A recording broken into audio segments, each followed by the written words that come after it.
বাণিজ্যিক ব্যাংকগুলো থেকে 14,95,00,000,000 কিনেছে কেন্দ্রীয় ব্যাংক। ডলারের বিনিময় হার স্থিতিশীল রাখতে এবং রেমিটেন্স ও রপ্তানি খাতকে চাঙ্গা করতেই কেন্দ্রীয় ব্যাংকের এই উদ্যোগ। বৃহস্পতিবার প্রাথমিকভাবে $3 কোটি কেনার লক্ষ্যমাত্রা নির্ধারণ করে নিলাম আহ্বান করে কেন্দ্রীয় ব্যাংক।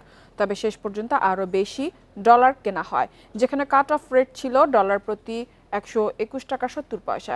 এর আগে 14 আগস্ট কেন্দ্রীয় ব্যাংক 121.50 টাকা কাট অফ রেটের $17,06,00,000 কিনেছিল।